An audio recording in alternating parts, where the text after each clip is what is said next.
Oi, meus queridos do oitavo ano. Então, estou aqui preparando um rápido vídeo para vocês sobre o assunto que estarei enviando, né? Que é a Revolução Industrial. Então, nós vimos a Revolução Inglesa, né? Tudo que aconteceu de mudança lá na Inglaterra. E dentro da mudança que ocorreu da Inglaterra, na questão política, né? Como a gente viu lá, a queda da monarquia absolutista, né, passando a ser agora uma monarquia parlamentar, onde o rei reina, mas um governa. E isso também trouxe essa mudança no cenário econômico. Um novo sistema econômico estava se instalando ali na Inglaterra e que mais tarde iria ganhar espaço no mundo todo.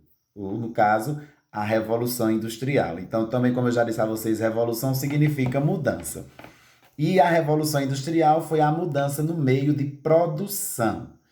Então, para que a gente hoje tivesse toda essa tecnologia, pronto, esse momento aqui, em que eu estou fazendo essa videoaula rápida para vocês e depois estarei enviando, né, para a turma. E isso é resultado dessa revolução que aconteceu em meados do século XVIII, lá na Inglaterra, e ganhou espaço no mundo todo. Hoje somos, aliás, e eu posso até dizer, infelizmente, né, que também teve suas consequências essa revolução, mas estamos sendo escravos dessa revolução, que dentro da revolução tem as tecnologias. Então, a revolução em si, ela é essa radical mudança no cenário econômico e de meios de produção. Aliás, os meios de produção gera os meios econômicos. Então, no início, até chegar, né, ao período do surgimento das máquinas, das fábricas, nós tínhamos o seguinte meio de produção, o artesanato, que foram três: artesanato, manufatura e maquinofatura, que é o que nós estamos atualmente, é isso, maquinofatura, que é a própria revolução que aconteceu no meio de produção, que estamos ligados, né, a ela até hoje. Então, no artesanato, o artesanato era uma forma de produção mais lenta, bem lenta. No artesanato, o que caracterizava o artesanato? Porque era um trabalho, gente, feito por uma só pessoa. E ele dominava todo o período do trabalho, né? Todo o meio de produção ali era o artesão que tomava conta. Então, desde da adquirir a matéria-prima que era a matéria usada para a produção, né, do objeto, do bem. Então, desde a matéria-prima até ele ficar pronto, determinado objeto, era ele o artesão responsável. Então, por exemplo, fosse fazer um chapéu de couro, né? Ele tinha que ir atrás da matéria-prima, tinha que fazer tudo. Ele se tinha que costurar, ele costurava, se tinha que pintar, ele pintava, e se tinha que vender. Então, desde conseguir a matéria-prima até vender, era o artesão que fazia isso. Então, era mais lento esse processo, né? Porque demorava mais até ficar pronto e depois vender. Então, era muito lento a produção antes, né, da metade do século XVIII. Era muito lento. Tudo era o artesão que produzia. E com aquela paciência toda, né? Quando era uma pessoa ágil, tudo bem, mas quando era uma pessoa lenta, aí já sabe, né? E aí, no meio de tudo isso, começou a surgir pessoas interessadas pelo trabalho artesão. Aí, essas pessoas interessadas, elas começaram, tipo, que ajudando o artesão. Ajudando, só que entre aspas, né, essa ajuda. Fazia o seguinte, a ajuda que eu estou falando. A pessoa chegava, aí dizia, ó, aqui é a matéria-prima.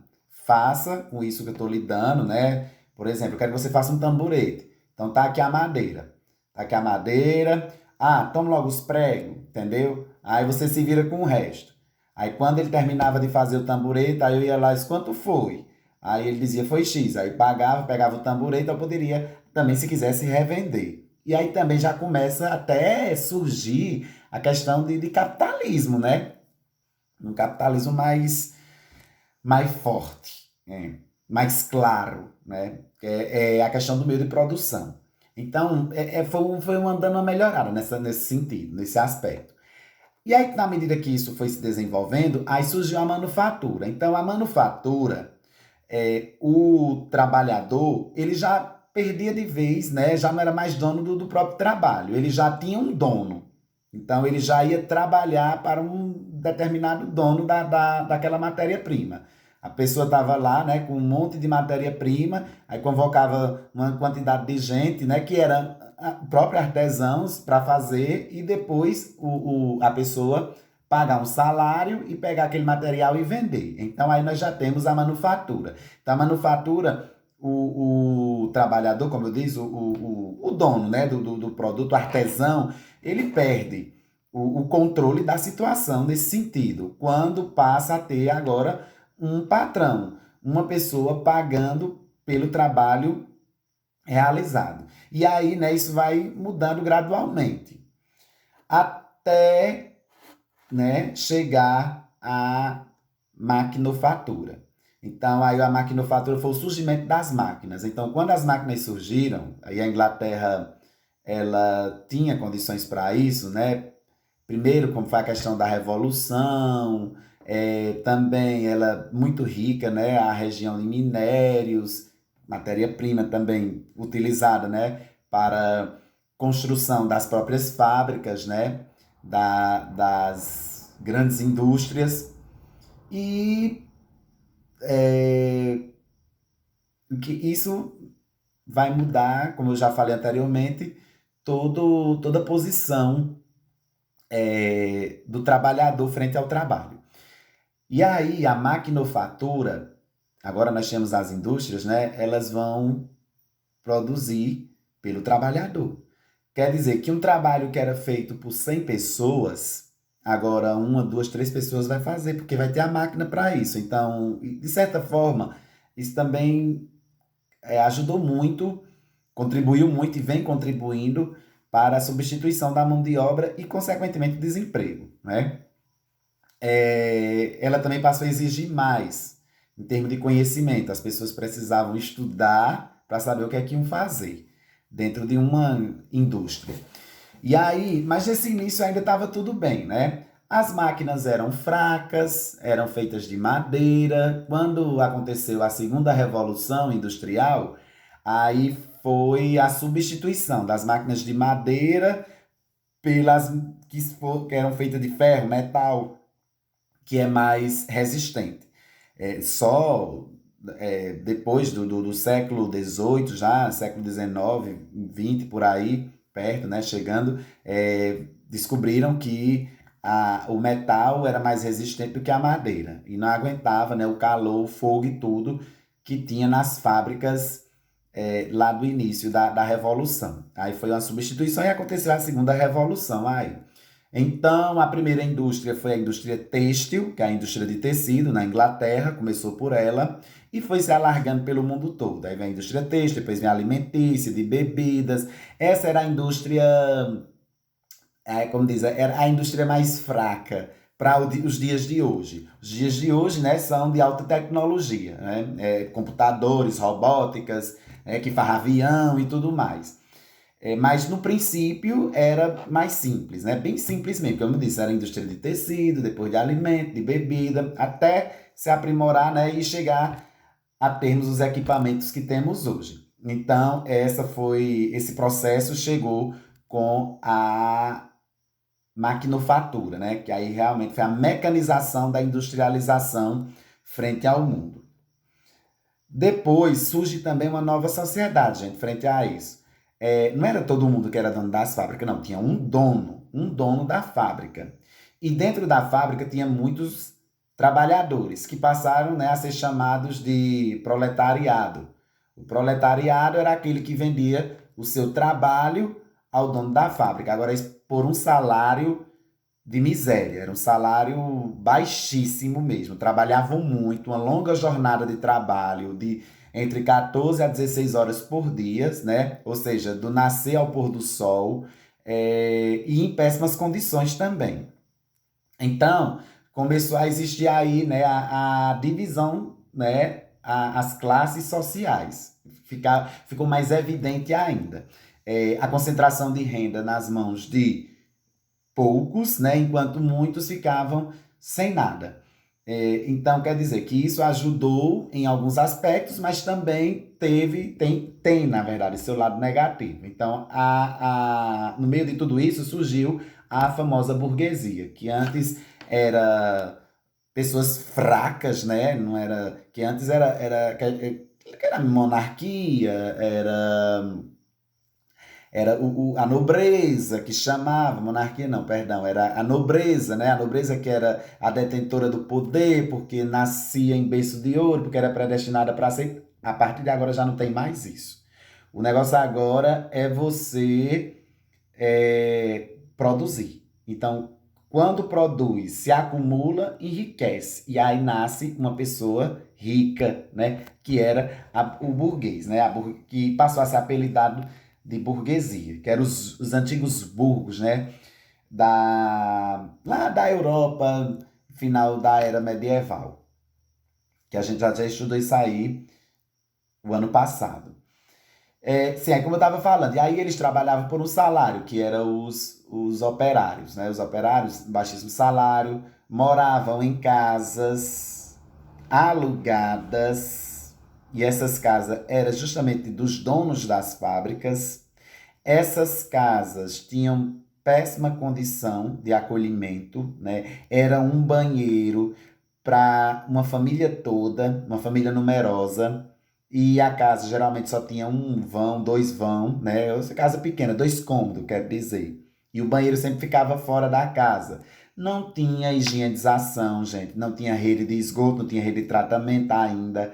As pessoas adoeciam muito naquela época lá na Europa, porque à medida que a população europeia foi crescendo, as doenças também foram se tornando mais intensas. Então, era precário a vida dos trabalhadores, né? Trabalhavam muito, se alimentavam mal, moravam em lugares horríveis, né? E não tinham cuidados, né, de saúde.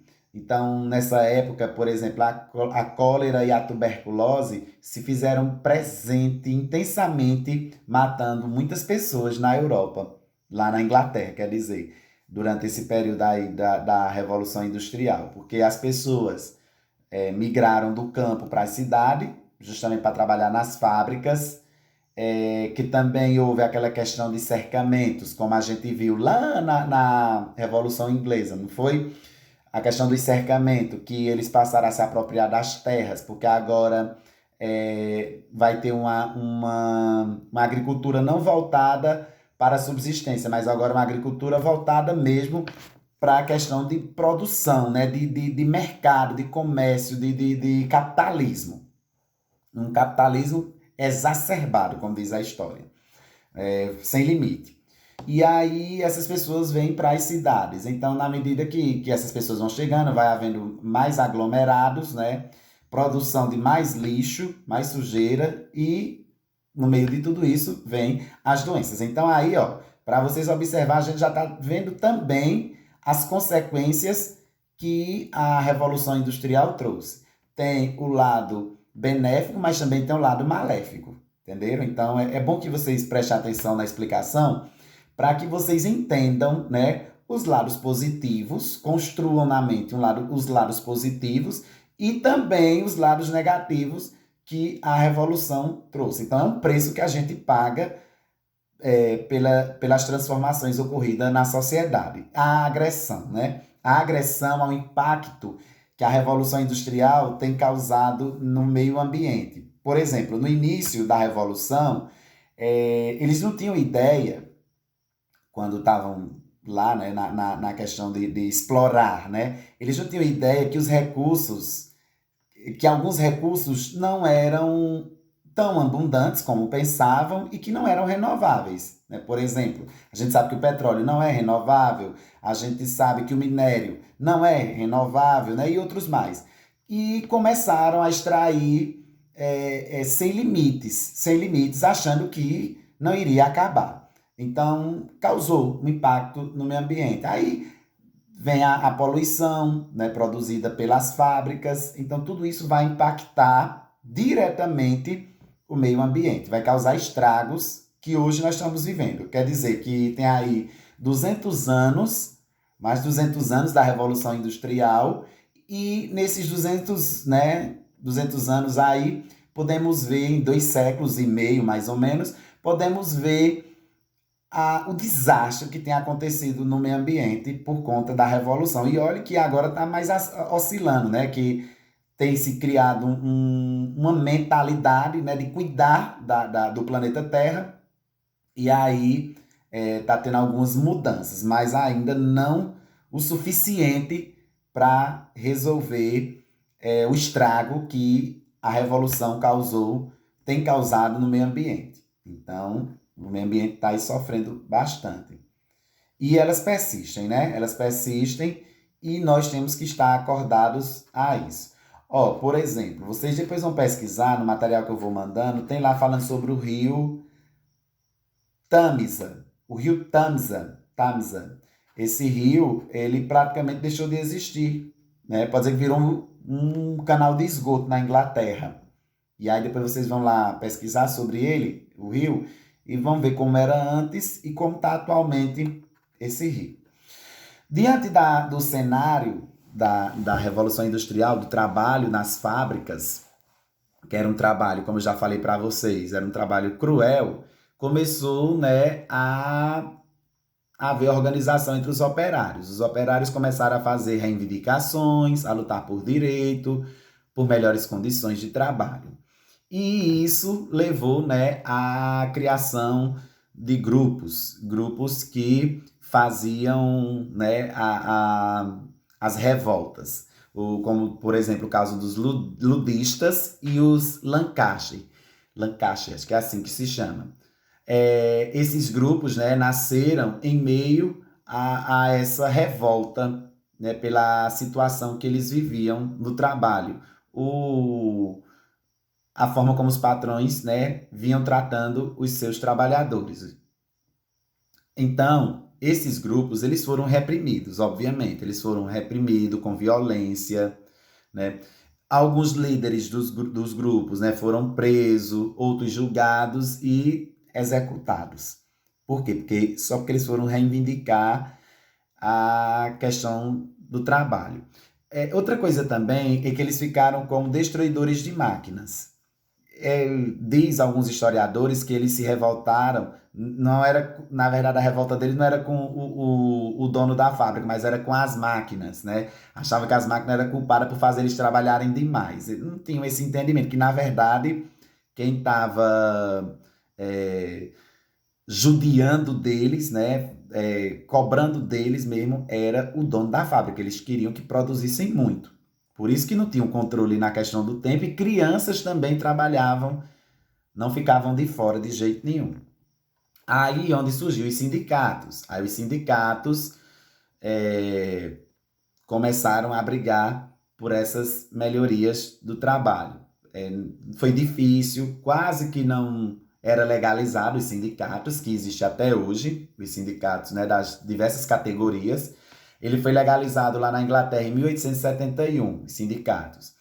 E da Inglaterra para o mundo. Então, hoje, os sindicatos se faz presente em vários lugares. Nós temos sindicato dos professores, tem dos agricultores, tem dos médicos, né? Entendeu? Então, cada área tem os sindicatos, ou seja, aquele grupo que vai estar brigando por toda a classe, né? Pelos direitos que a classe, né, vai adquirindo e que muitas vezes é negado pelos governantes ou pelo dono das empresas, né? Tem o sindicato também das empresas privadas.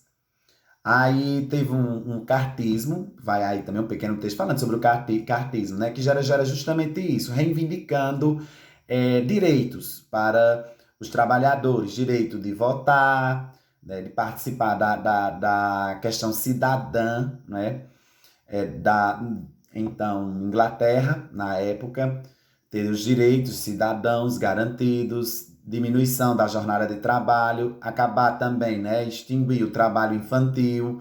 Então, tudo isso foi trabalhado pelos sindicatos em prol do proletariado, aquele que ficava à margem do sofrimento, à margem do esquecimento.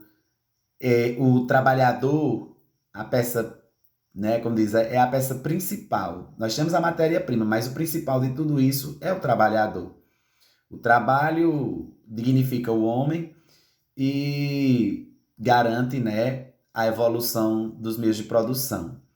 Mesmo tendo as máquinas, mas as máquinas não vão funcionar aí do nada. Tem que ter alguém para controlar.